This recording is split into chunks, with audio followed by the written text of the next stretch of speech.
Welcome to Software Sundays, builders. This is a space for high level conversations about technology and the impact that it has in our community. We make sure you can walk away with tools that allow you to grow your income, become an owner inside of the economy, and help shape what's next. If this is your first time tuning in, you're in the right place. And if you've been rocking with us for a minute, thank you for making it back. Quick disclaimer before we get started: Software Sundays is for informational purposes only and is not professional advice. The views of individuals quoted and may not represent Build Learn Impact or their affiliates. The topics discussed may or may not apply to your specific business situation. So please consult your own legal, business professional, or tax advisors before making any decisions based upon information you found in this show. With that being said, let's jump in. So first on the news for this week was Cerebra's IPO is placing high stakes fights for public market capital on AI infrastructure. All in all, that just means that Cerebras is a AI chip making company that is currently seeking to go public or creating their initial public offering, meaning they want more or they want to raise money from the public markets for expansion, acquisitions, and growth. And this is at the same time where there are other companies like Anthropic and OpenAI and even SpaceX that are also seeking to go IPO or go public over the next year or so, or within the next year. So they recently released their investor prospectus, which is basically one of the steps that you have to take in order to start the process with the SEC and make sure you can start trading your stocks or shares for your company on the public markets. So, a quick background about Cerebras is that they are directly competing with Nvidia for a take or a piece of the cake of the AI inference layer. Right now, AI from an infrastructure perspective is like a lot of it is split between training models and inferring models, or when you're training models to either perform some type of task, and then when you're actually running those models for those specific tasks and use cases. Those are like the big differences between AI, or the big differences for how AI or hardware for AI is being used right now. GPUs are primarily used for both, but there has been research that has been done that is saying that there are certain areas where you would rather use different technologies. Cerebras is coming up with one example of that, where instead of using a GPU for training or for inferring, you use them only for training and allow these other more specialized chips to actually run the models day to day for the operating, and that's over the long term. So Cerebras is a hardware chip provider. So they are working to create an architecture for chips that will allow these AI models to run on them faster, and you reduce the amount of energy required to run them, as well as uh, the amount of memory required to run those applications. If you think about AI today, it requires a significant amount of memory in order to run an inference task, right? It needs to pull its data from uh, usually distributed chips, which would usually be distributed GPUs, which are provided by Nvidia, to actually make sure the output of the model is accurate.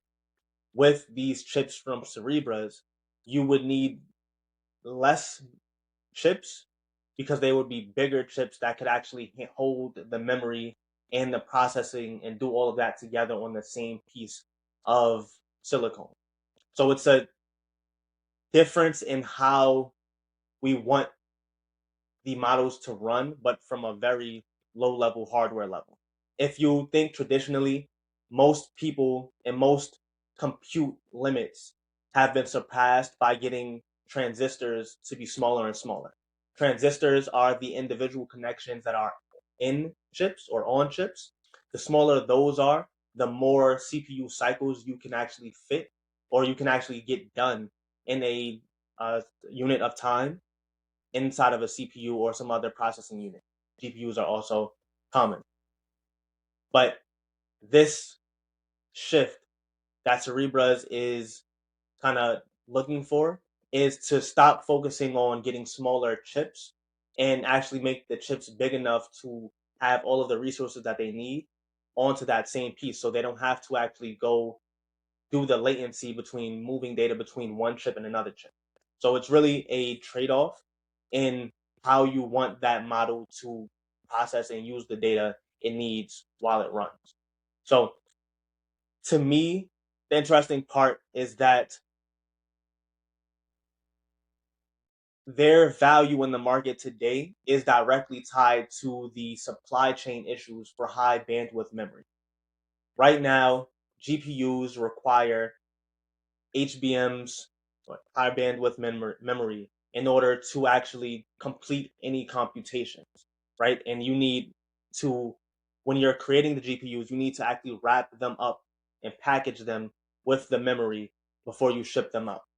So that means that in order to actually ship out a fully functioning GPU, you need a consistent and reliable supply chain of memory available to you, which is more difficult to come by today just because of all of these hyperscalers like basically buying out the next 3 years worth of memory from a lot of the major memory suppliers. So that supply chain tightness is something that Cerebras can benefit from, because they can say, if you go with our product, you don't even need to worry about memory, or you don't need to worry about memory as much as you do with the competitors in the space. So right now, today, is probably a great opportunity for them. They'll probably make the most money in their IPO, will be able to raise the most money based on the current market conditions. Over the long term, I don't know how I feel about this company competing with Nvidia as an entire brand, like just brand value and just market size. Nvidia still has an advantage because their GPUs are still best in class for training and even inference tasks. So I don't know how easy it will be for them to pull enough market share to actually make a significant difference inside of the business. Their revenue is more directly tied to individual customers, meaning that they actually need for these customers to actually succeed for them to make it.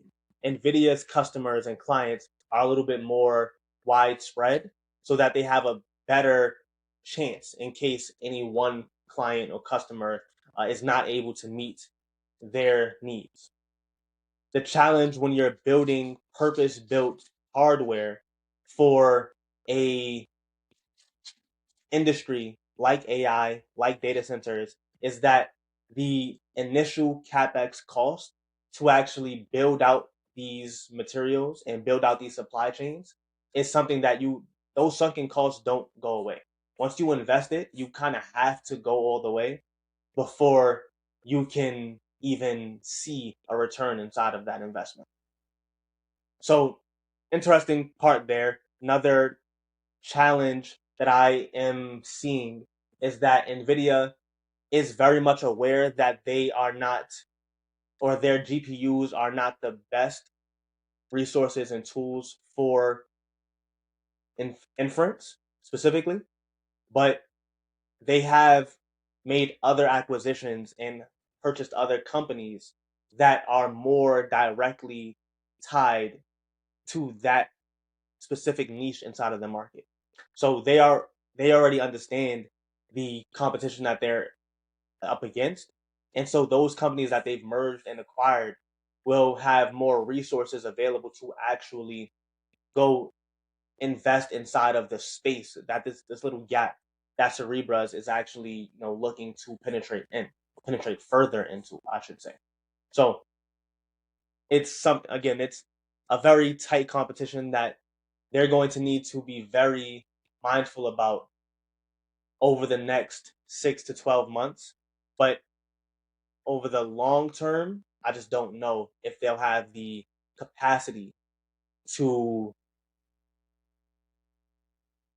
really compete the way they need to. There's a lot of risk in there. But if they believe in it, they started a few years ago, at least a decade ago. So they are at least aware that of the technical challenges related to actually building out the solution that they're proposing, or not even proposing, that they've proposed and that they're just scaling on right now. So I'm sure they understand the challenge, but it's something that I would keep in mind from an investor perspective. And even right now, with the number of IPOs that are expected and some really high profile IPOs, I also see a challenge in them raising enough money to actually do what they need to do to compete. Right now, they're going to need to hire a significant amount of talent in order to operate in the different regions that they want to operate in order to comply with uh, different laws and regulations. That talent is going to require them to have some cash on hand. That cash on hand is something that they could get from public markets. But when you have OpenAI and Anthropic and SpaceX also going public at the same time, that same dollar that could go to a company like Cerebras is more than likely going to go to one of these other companies because they just have a larger brand name. So that's going to also be a challenge when they have to figure out how much money, how much of the pie are you actually going to get access to when you do go public. And there's definitely an opportunity for the software product layer to continue to, pull in as much investment as possible. Uh, there are billions of dollars being raised right now for the product level of AI. People are still getting to know and use AI from a user perspective.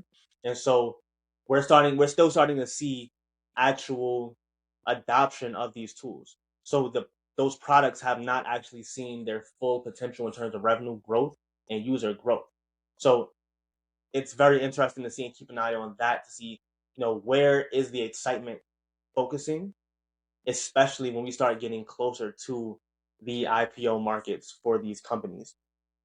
If we separate the software layer from the AI software from SpaceX, which is very interesting with SpaceX because XAI, which is a model AI model provider, foundational model provider, they merged with SpaceX in order to make the company a little bit more valuable and attractive to investors.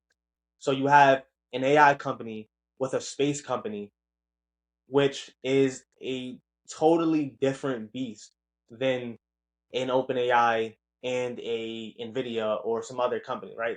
Like that combination of products and services that you're getting from SpaceX is totally different. You're getting telecoms, you're getting military. Well, they all kind of have a little bit of military exposure, but telecoms, hardware, space travel, like that sector is totally different. And what you do with AI in there, I don't even know at this point. I don't know enough about space and SpaceX and, you know, space debris and cleaning space centers and transportation for these different, what do you call it, satellites and space stations. Like that entire market is open to SpaceX. And if they have some of that funding that can come from AI right now, just because of the excitement and hype inside of the market, they can get some of that and pull that and send it into the space sector and get some, like, because they're one of the major,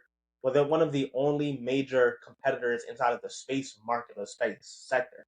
So if they can pull the investment today and then go do something with it in space, that's very exciting for SpaceX investors. So that's the interesting part to me today is like, wow, I don't know if this is the right time for a company like Cerebras to be trying to go public. They tried to do it a few years ago. I think back in 2024, 2025, they started the process of going public and end up stopping. That was likely due to all of the turmoil happening inside of the stock market already at the time. Just companies didn't feel it probably wasn't the best time to raise anyway. Now we're seeing a little bit more appetite for equities and for these assets that could allow them to raise more money, but the competition is here now. So we'll see what they do with the opportunity as we get closer to the time. Additionally, in terms of raising money, Cursor is raising 50 or Cursor's new valuation of $50 billion is signaling a shift in how developers are building software. This is another flag and show of support for vibe coding as the wave forward. There's a lot of excitement from coders and non-coders alike for non vibe coding tools. If you think Cursor, Lovable, Claude Code, Codex, all of these tools help make it easier for us to deploy software at scale. Make it faster, make it cheaper, make it arguably more reliable. Although, if you don't have the skills, you will likely not see a significant increase in reliability. But basically, right now, Cursor is looking to raise, I think, another 2 billion, or they probably just raised 2 billion, and but they're being valued at 50 billion. But it's showing that the interest in getting development costs to decrease has not gone away. We are still, even in the age of AI, even with more products being built faster, we still see a challenge with actually getting products shipped. So all of these tools make it easier for you to ship. One of the backers of this fundraise is Andreessen Horowitz, or A16Z, a venture capital fund, where they already have significant investments inside of AI, inside of uh, crypto, and in different companies. And I think the reason why they're even backing this company or Cursor in this fundraise is that they want to ensure that the tools that their startups need in order to scale faster, cheaper, and more reliably, make sure those tools exist as early and as often as possible. So I think it makes sense for them to be investing in Cursor. I think it's also important or interesting that Nvidia is also investing in Cursor. They are, well, Cursor is another use case for Nvidia chips. So they're basically putting money into one of their customers to help make sure that there is a consistent future demand for their chips. That makes sense. Now, for everyone else, I don't know how valuable of an investment Cursor is to you because they don't make any money as a product, right? So their product is amazing. If you actually use Cursor to code, you can see that they have done all of the necessary work to add AI into your workflow. So as a developer, getting a change from task ticket to PR and deployed so much smoother, so much easier, so much faster using a tool like Cursor. But when you look into their financials as a product, they are spending a significant amount of money on providing their product or providing their service. Those token costs that they use in order to make sure the model is making the right change and reviewing the code base and doing all these things, that's very expensive. So they're spending more money to deliver the service and product than they are getting from the customer's subscription cost. So something inside of that equilibrium in that model is going to have to change. Either we're going to see a increase in the cost of the tools themselves, which could potentially decrease adoption, or we're going to start having to see that they need to bring the token cost down. And they have gotten a little better at this just with the introduction of different Chinese models like Kimi, which allow you to run pretty good models, pretty get pretty decent LLM results with a fraction of the cost. That opportunity is definitely there, but I don't know from a equity perspective. I think that a company like Anthropic, who has Claude Code, which is a pretty good brand, uh, they have their own models, right? So they don't have to pay the they're paying wholesale prices for the tokens themselves in order to provide the service, that AI assisted development service. And they have deeper partnerships with the cloud providers. So they might be able to get better numbers on their actual cloud computing costs. That's something else that I think, in terms of an advantage, OpenAI and Anthropic, they kind of have that already. And even GitHub, you think of Copilot as your, well, I wouldn't actually compare Copilot and Cursor.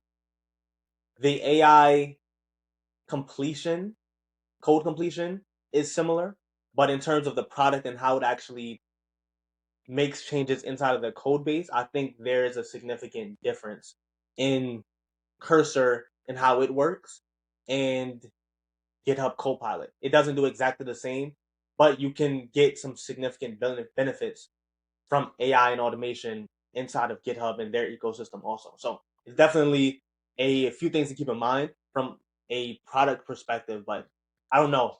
Like I definitely see the value inside of Cursor, but again, I don't know if it's as valuable as of some of the other products just because the numbers don't make sense right now.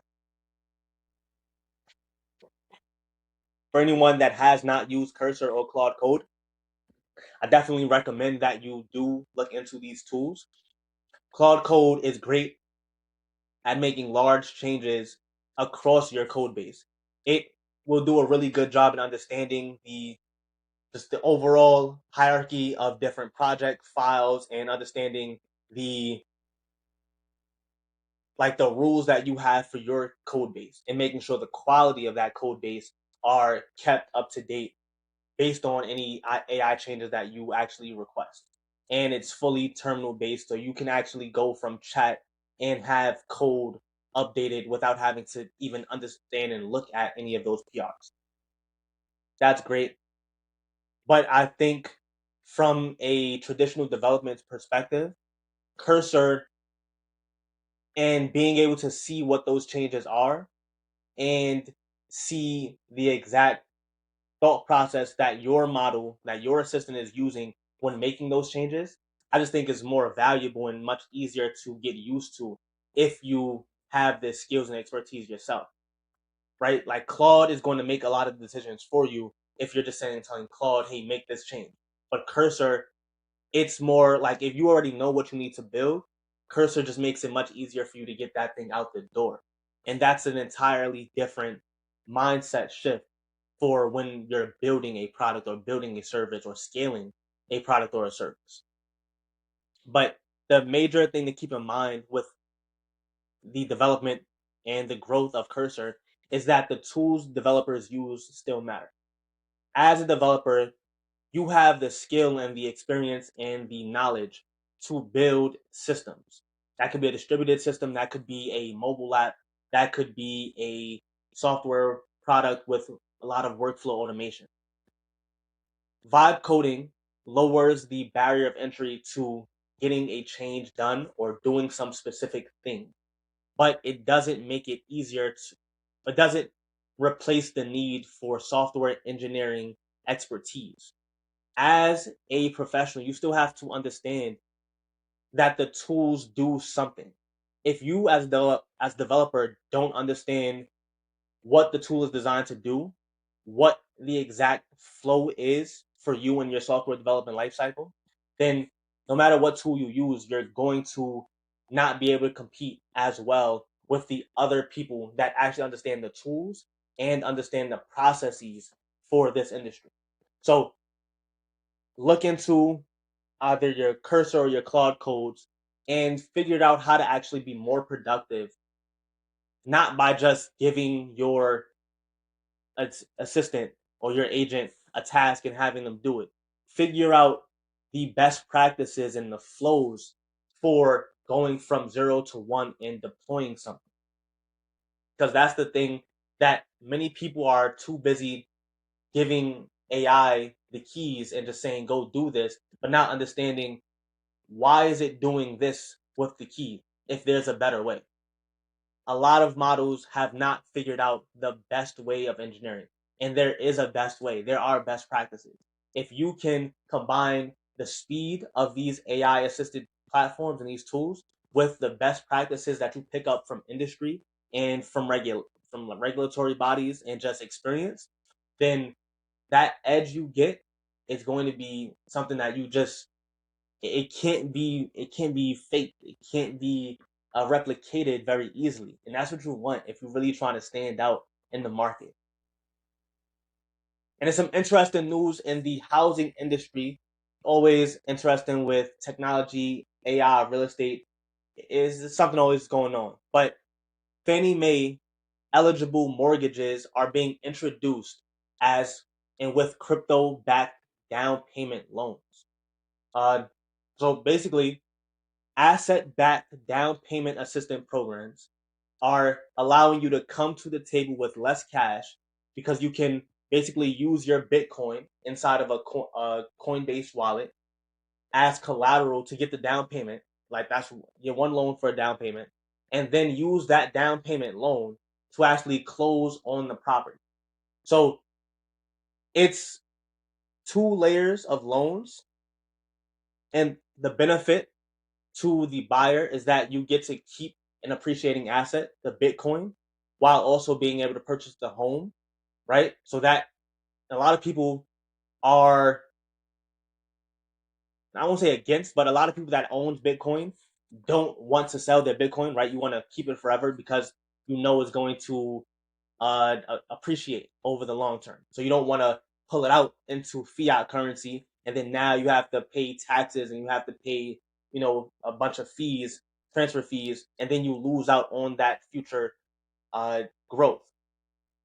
That's one of the reasons people don't pull out their Bitcoin. But if you're able to go and say, I'm gonna take my Bitcoin and get a loan so I can buy the property that I want, that allows you to be basically in both races, which is pretty cool. That's a benefit. The risk that I'm seeing is that now you have two loans you have to keep up with. It's not like a normal margin loan where if the value of the asset decreases, it changes the loan terms where you have to maintain some type of like loan to value ratio with your stocks or with the value of the Bitcoin to the value of the loan. That's a thing that, like, whatever your entry price is, it's there as long as you continue to make your payments. You get to keep control of the asset no matter what the price swings and movements are.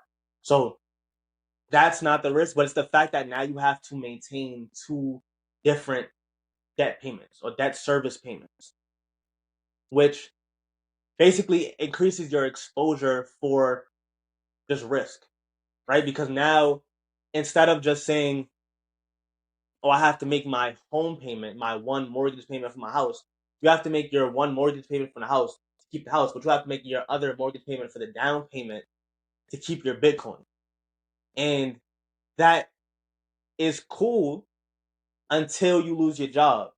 That's cool until your expenses increase because something broke in your house and you don't have the cash flow to make both payments, right? And then now, not only are you in danger of losing your property, your home, you're also in danger of losing the assets, the Bitcoin that you used as collateral for the home.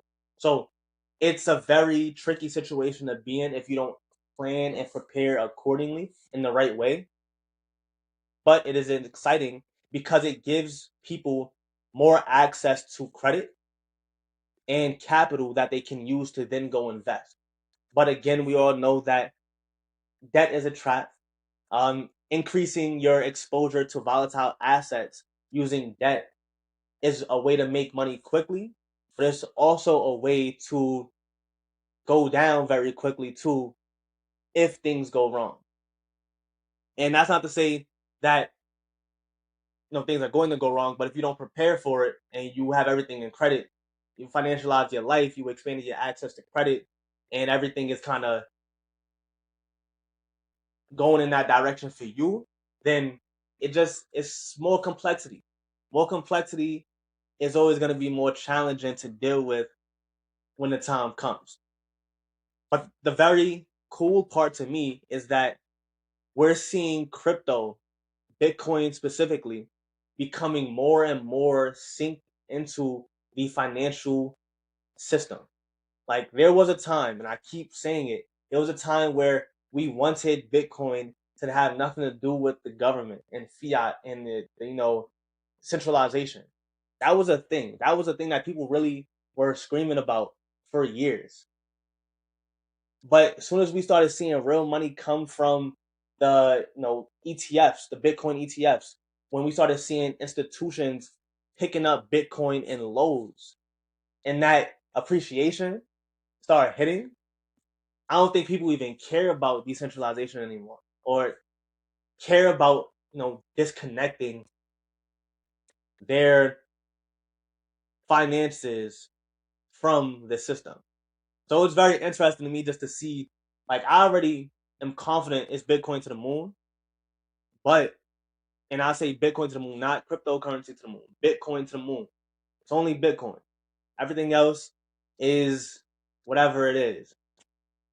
But it's very interesting how deeply integrated we're seeing these systems become, and especially the different players, right? A few months ago, I mentioned, or it could have been weeks ago now,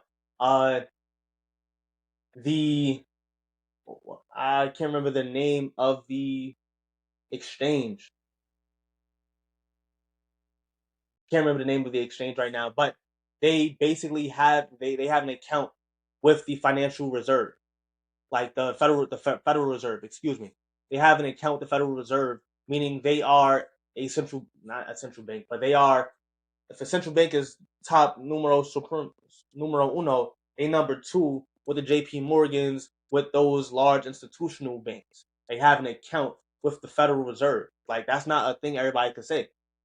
We've got that from just a banking perspective. They are their own bank directly today. Then you have Coinbase creating their own just lending system. Like they are powering a mortgage that is tied into Fannie Mae and the Federal Housing Authority. Like that's different. That's super. I say different.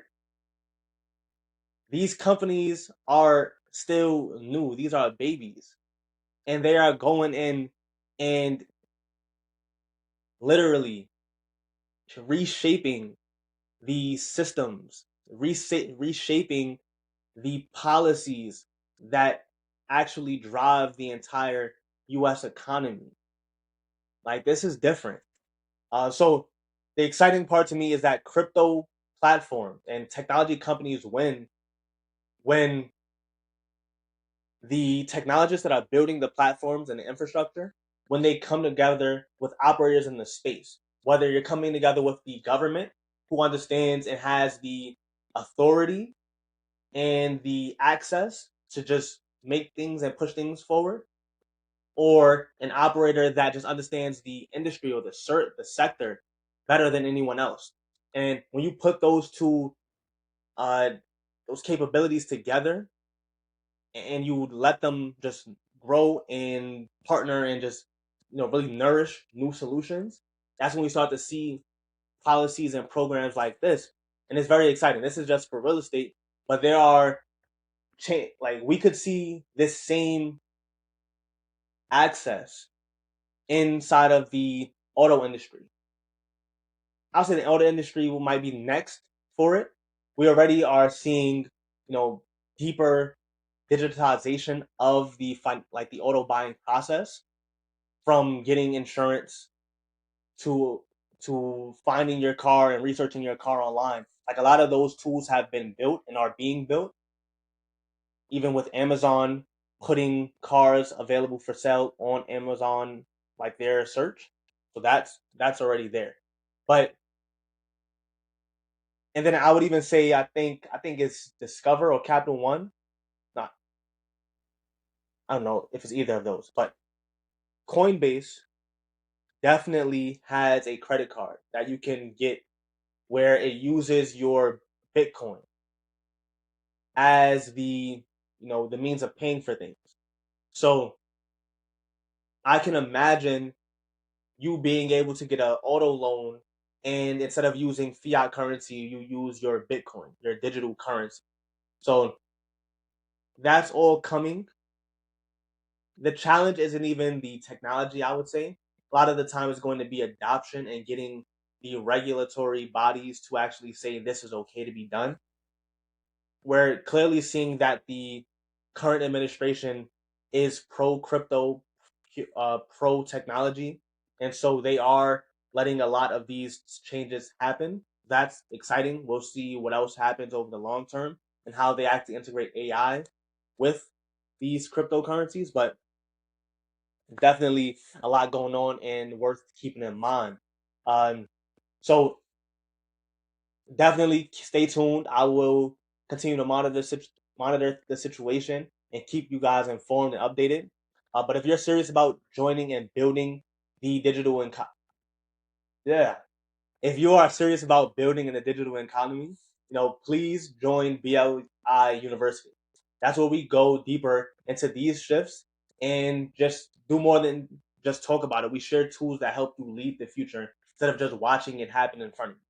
So the link will be in the description in the bio. So check it out and stay tuned with us. We're gonna jump into our questions for this week. Uh, the questions are all designed to make sure you understand how to grow as an engineer and as a professional inside of the environments that we are going into. So let's get started. What are secure coding practices? So secure coding practices are the practices that you use to make sure that when you're designing, writing, or maintaining software, you understand and assume that your software is going to be breached, or not to be breached. Someone is going to try to breach your software. You have to assume that your application that you are putting out into the public, whether it's on mobile, whether it's on the web, whether it's on the edge inside of some device, assume that there's going to be someone, some hacker or some adversary, that is going to try to access the data or take control of the systems that you are deploying. And then you use best practices to actually combat those potential risks. If you know that your application is going to be holding a lot of data or a lot of private data, you have to make certain that the data that you hold and process is being protected to the best of your ability. So that means ensuring proper access control with least privileges. That means using encryption whenever possible for data in rest, or data in transit and data at rest. And that could also mean not collecting some data because you don't want to have some privacy violations or privacy risks involved inside of your company. So when you think about secure coding, it's a way for you as a developer to understand that, hey, there are some things I need to keep in mind when I'm building this app so that I do not put my customers at risk or put my company and business at risk, because all software is going to have some type of vulnerability. And it's almost impossible to build software and not have some type of vulnerability, whether at the supply chain level, like a dependency you use, and it can be something as simple as the curl version of the package that you use inside of your API. It's using some version that has a vulnerability that can be exploited. That could be something simple. But it could also be that you just didn't do proper input validation. So you're trusting the info that you got from the client on a non-private or public uh, client and sending that to your backend and saying that I trust whatever they sent me, which is not a great idea. Like, you should be validating everything that you get from your user to make sure they're not trying to do any type of SQL injections or any type of cross-site scripting to take control of your services. Some people are really good at this. Some people are just getting lucky. One of the things to keep in mind is that hackers aren't geniuses. They aren't, finding really novel and unique ways to breach your application. Most developers make very common mistakes that literally are found in almost every application. In the industry, you'll hear about the OWASP top 10, which are the top 10 vulnerabilities in web applications that get exploited by adversaries. I think they update it every year or every few years to basically keep up to date with some of the most recent attacks. But a lot of those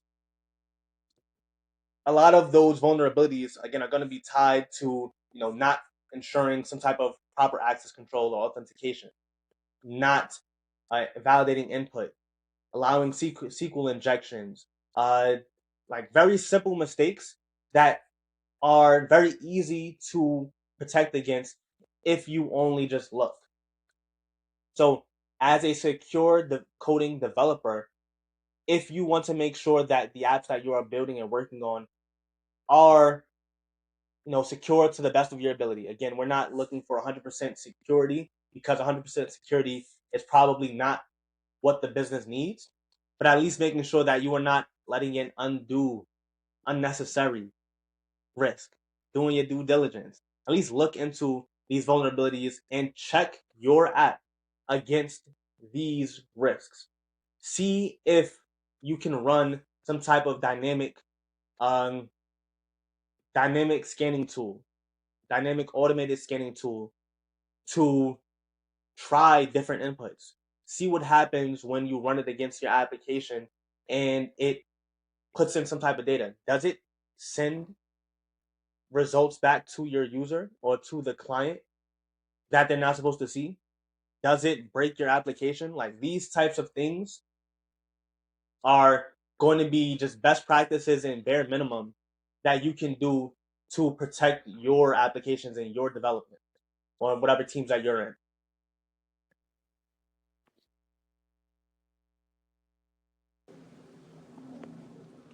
What are the biggest challenges developers face in large organizations?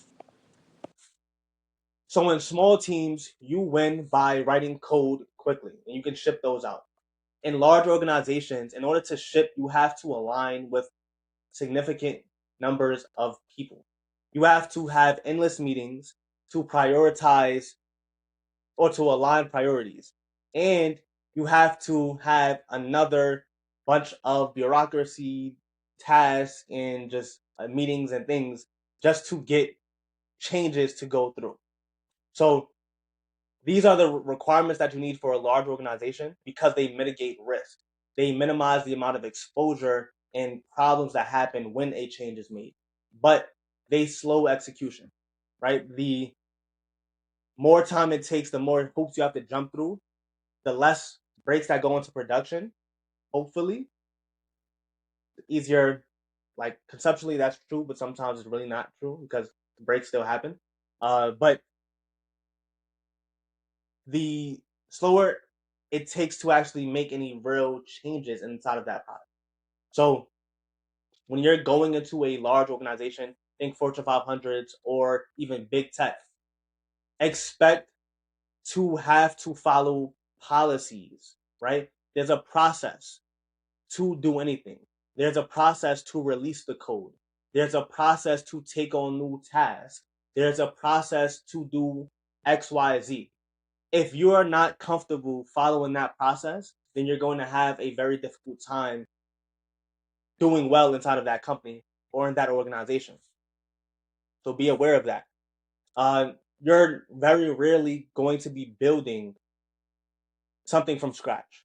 Or if you're building something from scratch, it's going to be a very small component of a very large system.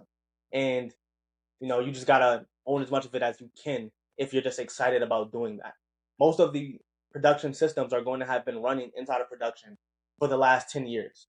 They're going to be very limited documentation for how they work. And there's going to be integrations and workflows that people kind of just know work, but they don't know how they work. These are the things that you kind of just run into.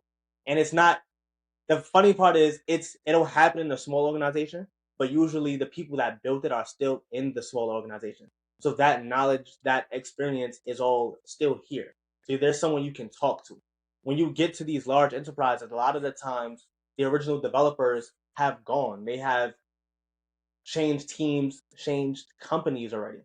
And so there's no one that can explain to you why this thing happened. So you have to keep just talking to different people and kind of building out a model of what you really see.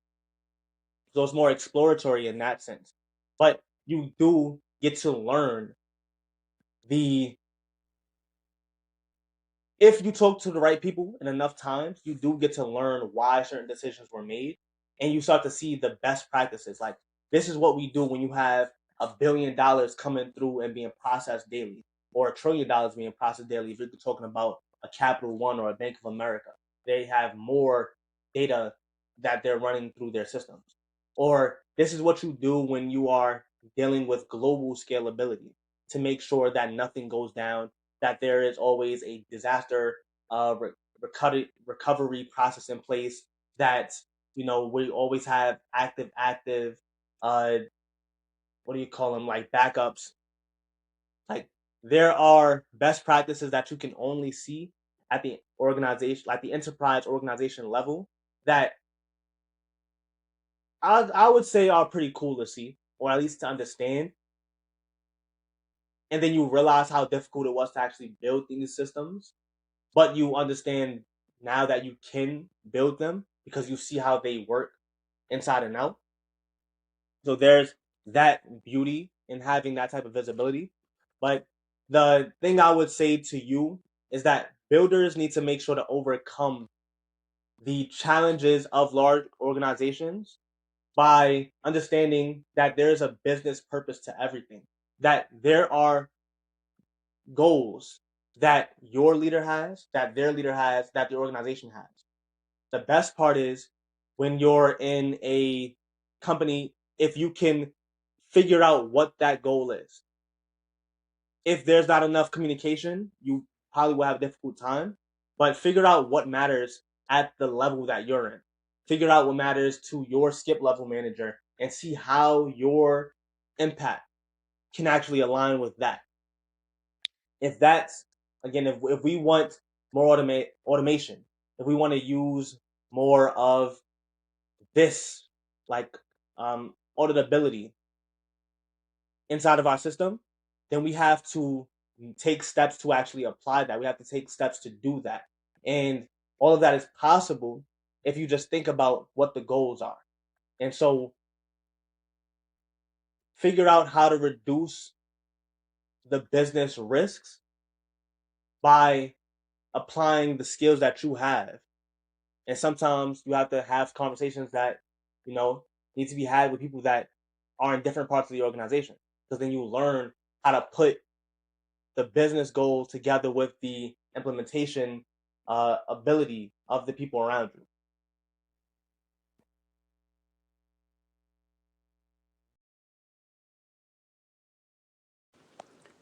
What should I look for when reviewing a job offer? So keep in mind that a job offer is a package of incentives, constraints, and expectations for you and the work that you're about to put in. And you should understand completely what you are agreeing to before you say yes. So your compensation is not going to just be your salary, right? You get your base salary, but you also get PTO or some type of paid time off. You might get sick leave. You might get some other benefit like that. You might get equity, whether and that equity could be through it could be vested or immediately, or there's some other type of vesting schedule. And then you get other benefits like health insurance or you know, what else could you get? You could get health insurance. You could get uh, discounts for different products and services. Like there are things that you get from joining a company that all go into how valuable this company or this offer is to you. You should be balancing all of those based on what is important to you whenever you are looking at your offer. So you could look and say, I have a salary offer that's 150K, but you have no equity. And compare that to another offer that's 130K or 125K, but you have a, a decent amount of equity so that you can say, if this company grows and I expect it to grow, I can make more than what I was expected to make over the next year. So keep those in mind and figure out what's important to you. If you really just want the cash now and you're going to invest it to something else, like you have other investments on the side, whether you invest in crypto, whether you invest in equities or in real estate, whatever it is that you invest in, or even if you have another business that you are, pushing money into, maybe cash up front is better for you. But if you know that you are going into a company that is in a growing market and you see a competitive advantage inside of that business, maybe you say, hey, I can take a lower base salary for a little bit more upside potential. And then now you got equity inside of a high growth engine. And that's something that everyone doesn't have, right? So figure out the right balance and combination for you and then go into your negotiations with that in mind. Sometimes they offer could include a hybrid schedule versus a remote schedule versus a full-time and office schedule. That's something else to keep in mind in terms of how valuable it is to you, how much it's going to cost you.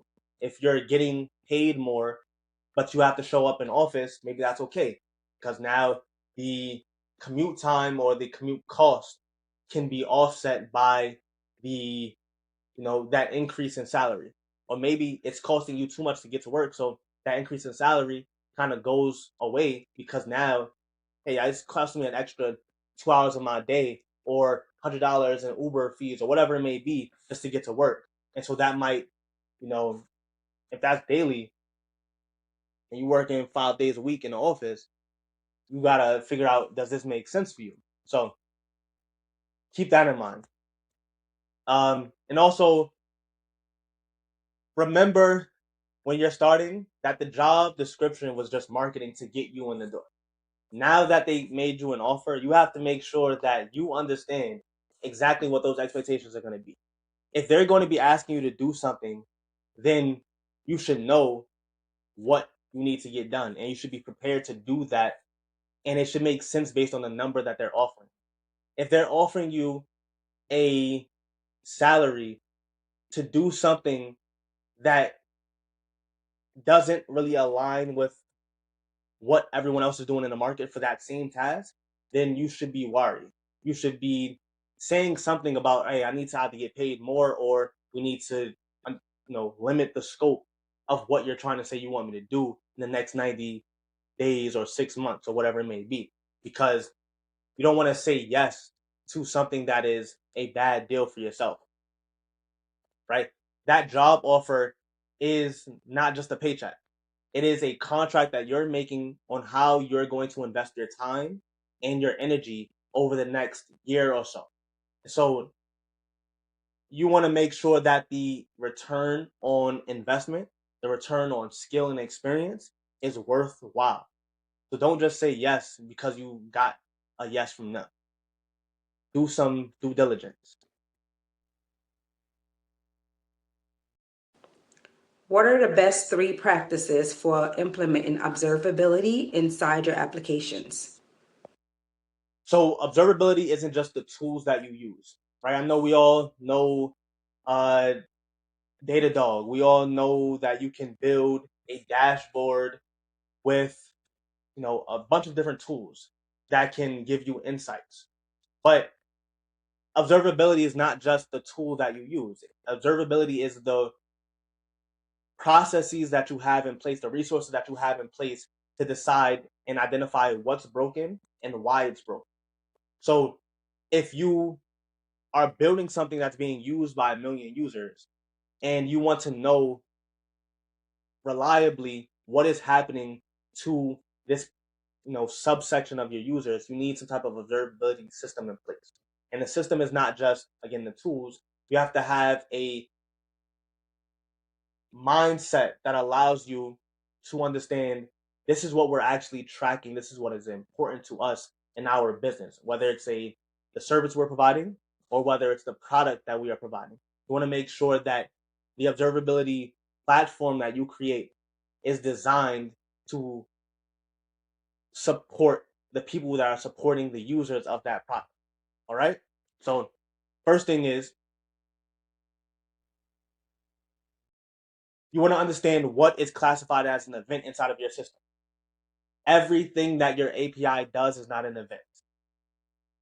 All right. Let's start there. Everything your API does is not an event, but you can be logging everything your API does. That does not mean you need to create an observability platform that tracks everything your API does at each step and layer. You should be bubbling up the most critical alerts from the API for a specific request that you can say, all right, inside of this API, this is when we got the request, this is when it left, and this is what it left as. And then, what's next, whatever is next. Having a clear way to identify what that event is and classifying it in your mind, your mental model of your system is going to be super helpful because it allows you to have conversations with the clients or your users to say, all right, this is what they're saying happened and this is what we're seeing in the logs. Okay, this is how we fix this. So this is how we can identify when it happens again later, right? That's one thing. Two, you want to be able to set up systems to track requests into end inside of your system. Most modern day applications are distributed. You're going to have an API that picks up the request, maybe drops off a message to a Kafka topic, and then that Kafka topic is being monitored by some other event driven system to process events as they come through. You want to be able to track any of those requests from system one to system two to system three and be able to say reliably, all right, this is where it broke inside of the system. And this is where we need to go focus our attention for the next hour or whatever, however long it takes to fix any ongoing problems or even to optimize for something. If you're seeing inconsistent results in this part of the system, then all right, this is where we need to make the solution. This is what we need to fix or optimize. So having a way to track distributed requests is going to be super helpful, especially when you have different applications inside of your system running, right? You don't want to be looking and you want to have some type of centralizing it, right? So that's why you might use a Datadog versus just using CloudWatch for your logs. Because, CloudWatch, you could technically put all of your logs inside of CloudWatch and it'd be for multiple applications if you just keep the same log group. I don't know if you should. I would say you shouldn't personally. You should use some like centrally managed uh, logging platform. It could be Datadog, but it could also be uh, not Dynamo. Uh, what's that? I'll put it in the comments or something. There are other systems that you can use definitely when you're building dashboards and alerts. And speaking of, three, make sure you build the dashboards and alerts that again make sense for the business that you are running. You don't want to be taking every event and calling it an alert just because something like CPU usage got high. Doesn't matter if it got high. Did the CPU usage result in 1,000 other requests being dropped? Did that CPU usage result in the application being restarted and shut down? Like, that is actually going to affect users. If the dashboard and the alerts are giving you, you know, telling you to do things that don't actually affect how your users are using the platform, then it's not very valuable to you as a user to be using this platform. So make sure you are giving consistent alerting uh, for anything that you're building.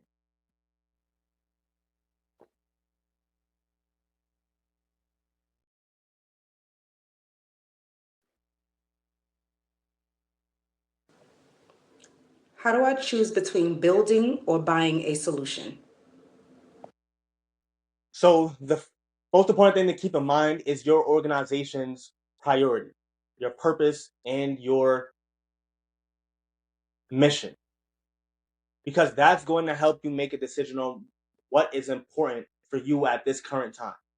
So if you are thinking about buying or building a solution, you should make sure that that solution gives your organization a competitive advantage inside of the mission that it has, right? It's not just that it has a business purpose, right? If you need the solution because you're having a business problem, then there's definitely a business case to be made. But when you're deciding between building and buying something, you are making a resource usage or a resource consumption problem.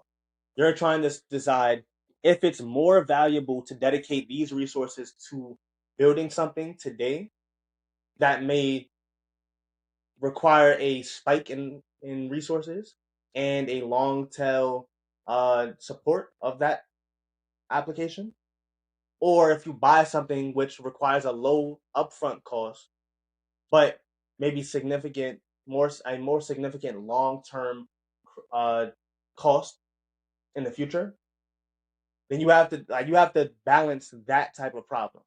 And that problem is not something simple. You can't just say, oh, if it costs this much, it costs more today to just buy it, or it costs more today to just build it. You have to make sure that the decision that you make over the long term actually aligns with the purpose and the mission of the business over the long term in that same category that you are, you know, uh, considering right now. One thing to keep in mind is that if the solution does not offer a way for your business to differentiate itself, if you don't show up differently to your customers in your market by using this solution, then I would just go with building or buying it. If it's something that your customers are going to look at you differently and either consider you a leader or a loser in that space, if you solve this problem a specific way, then I would consider building it myself. But I would give the caveat that most solutions are going to be better to buy because they're commodities, right? There's no distinction between a database, right? There's no distinction between the infrastructure you use. If you use AWS, you can do the same thing with AWS that you can with GCP, that you can with Azure. You're not going to build your own. Most companies should not build their own programming languages. They're going to use the industry standard languages to do the things that you need to do, right? So consider rebuilding only only if you see that there, and this should be directly tied to your actual business purpose and your actual business advantage if you're going to be rebuilding something. Because if you're not solving a significant problem with the thing that you are rebuilding, then you're just wasting your time. If you could get 80% of the way done with a bought solution, get 80% of the way done, and then figure out how to add on some other value inside of your business to get that last 20% to meet any of your, extra customer needs. But like your core business solutions should get most of your energy and your time.